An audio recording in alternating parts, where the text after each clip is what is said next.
Hello, everybody. Welcome to the Buckeye Weekly Podcast. I am Tony Gerdeman here, as sometimes with Marc Givler. Marc, how's it going? It's been an interesting few days. Really been gearing up with the recruiting stuff for this huge weekend with Penn State. It's Ohio State's biggest visitor list, and all of a sudden we've got national college football bombshells dropping. Yeah, we thought we'd jump on and get into this Michigan thing, NCAA investigating Michigan football for alleged rule violations related to sign stealing, perhaps some on-site scouting of opponents, which is also illegal, or at least against the rules. And we had been hearing for a little while that there's been some rumblings that something is going on at Michigan. And I'll assume this is it. Although with Jim Harbaugh's program at this point, you don't want to assume that things are over in terms of what else they could come up with, but already being investigated by the NCAA for numerous violations, including essentially lying or not being forthcoming with the NCAA, already having served a 3-game imposed suspension from the school itself, and still waiting to hear more from the NCAA. And now this comes down. Marc, what was your first thought when this broke? I had a few. It's hard to limit it to one. I think the first thing, though, that kind of came to my head, like, not another thing here. Just like you've already been suspended this year by your school. It's very obvious the way his contract has been handled. His contract situation has been handled over the years, and the rumors of him kind of flirting with the NFL over the years. Very obvious that there are people at Michigan that don't see eye to eye with Jim Harbaugh, that maybe don't get along very well with Jim Harbaugh. It seems like there's a lot of disconnect between the administration there and Jim Harbaugh. So that was kind of my first thing, was, can he afford another scandal here? Well, I mean, and you suspended for 3 games. Like, what are you doing now? Like, what is the punishment now if this is found out to be true? Well, and there's still probably more suspension to come from the previous stuff, because there was sort of an agreed upon 4-game suspension, and then Harbaugh and the NCAA backed out of that. So the NCAA apparently wasn't even happy with a 4-game suspension. So why would anybody think they're going to be okay with the 3 that Michigan gave them? And now you've got this coming down. You wonder, in terms of, we've seen the NCAA, when they get angry, they can, and if you're purposefully, you lie to them, or you're just flaunting and going around the rules or not adhering to them, then they can hand down some harsher penalties. But with the way that Jim Harbaugh reacted to the 4-game suspension, and then I don't even know that he agreed with the 3, but it seemed like once all this stuff was happening, that just meant he's gone after this year. Like, he is going to go to the NFL. And then I know there was one of the sites that covers Michigan has been talking the last couple of weeks about there could be an extension coming for Jim Harbaugh in the coming weeks. It may not be, but could. And with this, like, doesn't that have to, even if that portion was true of an extension coming for Jim Harbaugh, like with this, if this is true, and it sure sounds like the Big Ten is taking it seriously and the NCAA is taking it seriously, and I'll be interested to see how many loopholes that people have to climb through to say that it's all up above board. But it would be difficult for me to believe that Michigan would give him an extension, knowing what you just said, that there are some people that have grown tired of him. It seems like he's grown tired of a lot of people there as well. And he's been trying to leave for years. So it sure seems to me like this is not an exit plan, but he's okay with this being an exit plan. It would seem so on the surface that that's what's going on here. Then again, I think we all thought he might be gone at the end of last year, and I think we know why he wasn't the previous couple of years. There weren't really, NFL teams weren't knocking down his door, coming off a 2-4 COVID year or whatever. So it's going to be interesting to see kind of what his options might be with the NFL. And the one thing I'll say right away, they're not going to care about this. The NFL is not going to care. Like, this is not, like, they don't care about recruiting violations. They'll gently maybe tell him, don't go full Belichick once you get here, but they're not going to not offer him a job because of NCAA violations. That's just not going to be a thing. So from there, it's kind of interesting. Like, what's he going to have available to him? And I think the point you raised is interesting. This happened. This is one of the other things that was flowing through my mind was they were just talking about an extension coming out like any day now, like any week now. This was going to be announced, some extension for Harbaugh. And I don't know how, if you're Michigan, kind of like what you have to put into a extension offer. If you offer him an extension now at all, you don't know if he's going to be your coach. Not because of the NFL, like that's whatever. There's always stuff in the contract for that, but you don't know, like, are we going to sign him to some like $10 million a year contract and he's not going to get an NFL offer, or he's not going to, go to the NFL.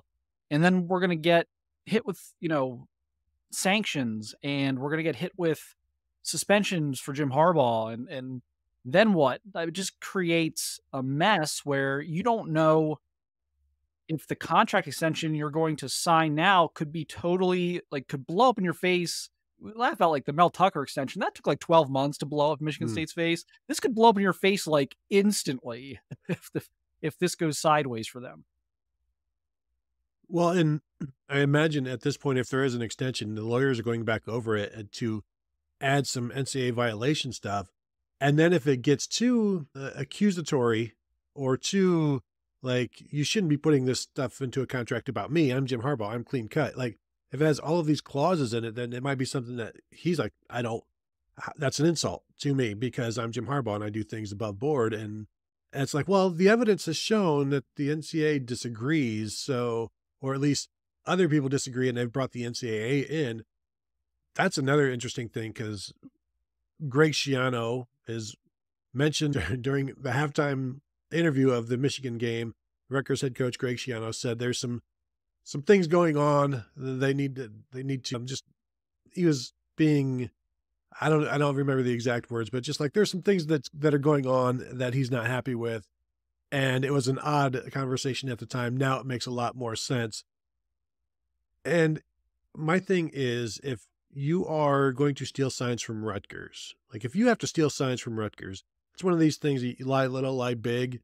Like if you'll steal signs from Rutgers, you'll steal signs from anybody and you'll do who knows what else. And so the Yahoo story that came out said there were two teams that went to the Big Ten about this. So I'm going to assume Rutgers was one. The other three Big Ten teams they played are Nebraska, Minnesota, and Indiana. And if you're stealing signs against those offenses and defenses, that's pretty pitiful because you're Michigan. You should be good enough to do it without those things. And that was my first thought is you've got to steal signs in the Big Ten. It's crazy. But how long has this been going on? I mean, do we know that this is just like, it sounds like they're trying to get to the bottom of that. Like, do we know that these allegations are, just relevant for this season? Did they part of their allegations for the other stuff were like hosting visitors, I think, during COVID or having impermissible contact during COVID. Did they just go into COVID and then be like, okay, we're just going to, do whatever we want now? I mean, did they come out of that COVID year at 2-4, like, oh yeah, we gotta start changing things around here? Because I don't think they just would have. Why would they have just started this year? Yeah, and I guarantee all of the teams they've faced are going to go back and look and try to do the math on how many plays. Like, how did you know that play? We hadn't shown that at all, and yet you called the right play. It's like playing Tecmo Bowl when you only have 4 plays to choose from, and so it's easier to hit on the right play when you're picking against an opponent. But for you to size up somebody and they do something that they haven't shown before, and you do, or they've only shown it a couple times and you're there to match it. I think everybody's going to go back and try to, I don't know if it's going to be this season, although I guess maybe that's what interns and everybody else is for. Like, go try to see and just take a look at what has happened in the past. And, I don't know. They say COVID gives people one of the things is brain fog. Maybe it gave Michigan brain fog regarding NCAA rules, although there are also there are no rules about stealing signs organically, like with your eyeballs and relaying them to the person next to you, but there are rules about doing it via electronic equipment and then relaying it to players via electronic equipment. So my thing is, the only way this would be legal is if the person stealing the signs, allegedly, then tells the players. But I don't think whoever is the guy is down on the field stealing signs, also relaying them to the player. There's going to be somebody, I assume there would theoretically be somebody upstairs who is relaying it to it. And they're not doing it by shouting, like they're using electronic equipment to speak to somebody. So like, I think all of that falls under electronic equipment. So I don't know how you really get away with it. Right. And like, that's the thing. The NCAA would not be getting involved in putting out this notice of allegations and alerting the Big Ten and schools. This would not be happening if the allegations were that Michigan had a coach on the sidelines who just by watching throughout the game was like picking up on signals, that may be frowned upon, but it's not really in the rule book. So clearly these allegations are referring to like Spygate type stuff of just they're recording stuff and like sending staffers to future opponents' games and shooting their signs that, Nebraska's playing Minnesota or whatever, going to that game and shooting sign. I mean, so that would be next level crazy, but that's what the allegations are. That's what they're hinting at. These things don't happen because, your support staff guy on the sideline thinks he's caught up on something across the field there. Something has happened here with recording equipment. And so this could get really interesting as all of this unfolds and as people are interviewed. And Jim Harbaugh is going to have no incentive to come forward with anything other than denial, because especially if he is planning on this being his last hurrah at Michigan, there is no reason for him to come forward with anything or talk to the NCAA or whatever. I do think it's interesting that the NCAA rulebook says that any attempt to record and relay this information is prohibited, but it doesn't have a penalty or a punishment. I don't know if that's because they just assume like, well, nobody's actually going to do this, or it's one of these things where it's so beneath the level of trust that you have for administrators, coaches, that like, we don't need to set up a penalty for this. It's just, we're going to say it's against the rules and people will follow it. And, I'm seeing other people on Twitter, college football people saying, well, that's just scouting.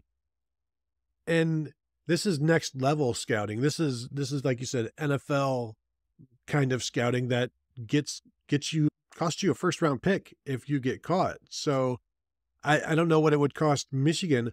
I do know that if all of this is found out and it's all true, and I don't think it just ends with two opponents, and I would be shocked if it just started this year. Like, pretty amazing that you get caught the first year you're doing it or the first game, because I refuse to believe that they were trying to steal signs allegedly against Bowling Green or UNLV or East Carolina this year. Like, that would be, unless you're practicing it for the Big Ten. Bowling Green's a short drive from Ann Arbor, Tony. That's not too much on the company card. No, but like during a game, like, are you putting that much effort? Is it like a dry run for the Big Ten? Like you're up in the booth with the binoculars. Hey, can we get away with this? Let's try this against Bowling Green first before we try it against Nebraska. I mean, but Brent Venables was accused of stealing signs, and it was just understood that it was happening. And I remember, I think it was the 2020 season then, Ohio State took steps to make sure that it didn't happen, or tried to make sure that it didn't happen, and they lit Clemson's defense up. And the year before, things weren't as great for Ohio State. In 2020 against Clemson, they lit them up because they protected themselves. And I'm not saying that Michigan State's going to light Michigan up this week, but it is just interesting that I do wonder how long they've been doing it. Allegedly, if they're doing it at all, Mark, if it's even happening, I wonder how long, it has even been happening allegedly before this year, because it would seem strange to get caught the very first time you do it. And, as I start some of this stuff, you don't really process until you're talking about it like we are. You don't even really process everything. And as we're talking this through, I'm like, okay, what's worse for Michigan here? If they just started it and got caught, or if they've been doing it for years, if they've been doing it for 3 years, let's say, and got caught. I think it's if they just started it, because, and here's why, the NCAA investigation's been ongoing.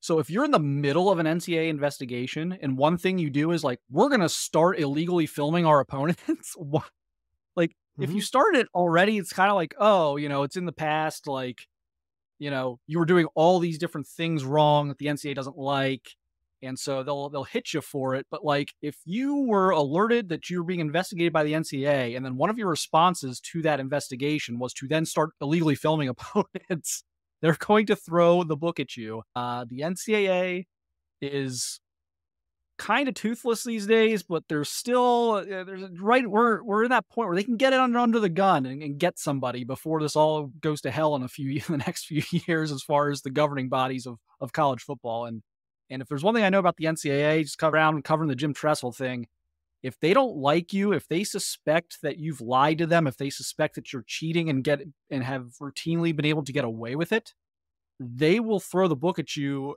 if they can, even if it's not a big deal or it's not the worst thing we've ever seen. And that's really what got Tressel in trouble, was the lying about it.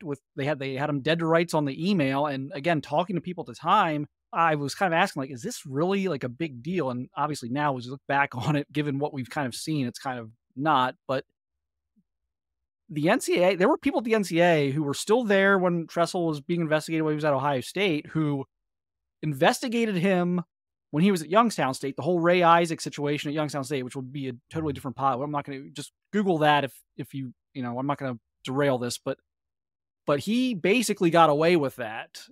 There were some things at Youngstown State that the NCAA feels he got away with, and they couldn't wait to get him, is basically what I was told by a few people who know a lot of people at the NCAA and the enforcement officers and stuff there. They could not wait to be able to catch him on something. And so if you're Harbaugh, if you're Michigan right now, if you just started doing this after their investigation already started into you, you are asking for it. You really are. The NCAA is not going to be, certainly not happy with this. And I do wonder, we talk about lack of institutional control. When the institution is controlling all of the allegations in terms of the alleged violations, like, this isn't a head coach not knowing something is happening and he can just plead ignorance to the plausible deniability, like, I didn't know, but the NCAA can still hit him for lack of institutional control. These all sound like head coaching things. Like the initial stuff with the NCAA was head coaching. If this is true, the scouting and all of the advanced scouting and whatever, and the sign stealing, that's coming from the head coach, I would think, as well. So that's not lack of institutional control, unless the institution is Michigan not controlling Jim Harbaugh. This is a level of disregard, perhaps, possibly, allegedly, for all of the rules. And then what happens if there's like a show cause penalty handed down to Jim Harbaugh? Now, you can still coach, you can still hire coaches with a show cause, but you're restricted in a bunch of different things. And it's almost like kind of like a probation thing where you're checking in with your NCAA officer every 6 months, or, like, you have to check in. And sounds like just the type of thing Harbaugh wants to do. Exactly. And that's why it just keeps coming back to the fact that it sure feels like, especially if JJ McCarthy is headed for the NFL, and I don't know that he is, but if a bunch of Michigan players are headed for the NFL, I'm going to be terribly unsurprised if Jim Harbaugh is joining them or trying to. I think he would love nothing more than to win a championship this year and then go to the NFL and just give all of college football the middle finger on the way out and be like, you can vacate it if you want. I want it. I'm not giving it back. Like, I'm going off to the NFL. Like, dare you to vacate it. And I really think that would probably be his ultimate dream here in this situation, but we'll see. The other thing, I loved Michigan State's response. I kind of rolled my eyes at this because I do think if Michigan was sending people to like opponents' games, like in some like disguise and like shooting the sidelines and everything, like that's pretty serious to me. But like at the same time, Michigan State's statement was kind of hilarious to me. Michigan State considered, or maybe it wasn't their statement, but it was reported that Michigan State considered not playing the game out of concern for player safety. I'm just like, no, you considered taking the easy way out of a 50-point beating and putting it on Michigan. Very similar to what Michigan did against Ohio State a few years ago. So that was all very funny and ironic to me. Yeah, they learned it from watching Michigan. It's the old, I learned it from watching you, Dad. I learned it from watching you, big brother. That's sort of what that was. So I'm going to be fascinated to see how all of this turns out. Any prediction, Mark? Do you think this is this I apologize for using this phrase, a nothing burger, when the previous NCAA infraction investigation also involves some burgers? Any thoughts on how this ends up? I mean, I think it ends up with Jim Harbaugh leaving Michigan one way or the other. And, the way the NCAA moves and all this stuff tends to move, I would generally be surprised if we heard anything before like March from the NCAA, at least. I would be surprised, but I probably no sooner than that, because I think this sends Harbaugh to the NFL, and he's done enough on the field. We can make all the jokes we want about spying and everything else, but he's done enough on the field these last couple of years, I think, to re-energize NFL franchises about him. I think would be a fair way to put it. And so we know there's going to be NFL jobs available. They fire coaches all the time, so there's going to be they go right through them. I know a couple should be fired right now, but I think he's going to jump on an opportunity, and I think it's one of those deals now where it's like, I think before it was like, I want the right opportunity, I want the right quarterback or the right draft picks or whatever it was. Now I think it becomes just get me out of here. Just get me out of here. And I don't see, between yet another investigation and just the seemingly building whatever, emotions between Jim Harbaugh and the administration of Michigan. And doesn't Michigan have to distance themselves from him now? Or because if you're Michigan and this stuff turns out to be true, you're going to want to, you need to have a scapegoat, and it has to be Harbaugh. It can't be a lower level guy at this point, because these things, as you pointed out earlier, these things are things that there's no way the head coach would not know. So if you're Michigan, don't you have to kind of save yourselves a little bit here and be like, well, you don't have to fire him. You can just kind of let him go to the NFL. I think there's a way out of this for Michigan where they can be like, well, he just left, but don't you have to kind of distance yourself so that any punishment that comes down, like if Harbaugh leaves, that any punishment that comes down maybe is lighter on you because Harbaugh's now gone? Well, if you relied on Harbaugh, should the NCAA be light on you? And if you just let him go it's almost one of these things where they have to orchestrate the departure to make themselves look like they were hard on crime. And so whatever that entails, if this all comes to be and comes to pass, Ohio State said goodbye to Jim Tressel, and Jim Tressel won a national championship and beat Michigan 9 times or whatever. Ohio State had Urban Meyer on line 2, though. Well, does Michigan have on line 2? Who's coming to save Michigan? Urban Meyer is available. Would that be something? No. No. Next video. Will Urban Meyer be the next head coach at Michigan? No. That's the other thing is who, and Michigan State has that same question to answer, so do a bunch of schools. I do wonder if they do find this out and how far back it goes. Maybe Ryan Day moves to 1-0 against Jim Harbaugh again until they play in November. But Mark, you got anything else before we head out of here? No, just check us out, BuckeyeHuddle.com. This is a huge game, obviously, top 10 matchup. Certainly the loser of this game, it stings their playoff chances. The winner of this game is like in a really strong position to make the playoff, even though both have Michigan still. You're going to be the top the winner of this game is going to make itself basically the top wild card if there is one. Now there may not be, but the winner of this game is essentially going to establish itself as the top one-loss team if they stumble down the stretch. So I think there are huge implications here beyond just the Big Ten championship. There's recruiting implications here, huge visitor lists. So we're previewing that over on the website. And I think we'll have a recruiting podcast out here before the game, probably on Friday morning, detailing some of the big visitors. So check all that stuff out. And that's all I got now. But this boy, just a random Thursday afternoon. And here we go. Yeah, it was a Thursday news dump instead of a Friday news dump. That's how you know it didn't come from Michigan, or else they would have saved it for Friday at 5 p.m. So that will do it from here. So I want to thank you all for tuning in. As always, reminder to check us out at BuckeyeHuddle.com. Become a member if you haven't yet. Go ahead and like and subscribe on YouTube if that's where you're watching us now. Hit the bell to be notified. And if you are listening this via podcast platform, go ahead and give us a 5-star rating and review if you would like. So thank you all for tuning in, and we'll talk to you guys later.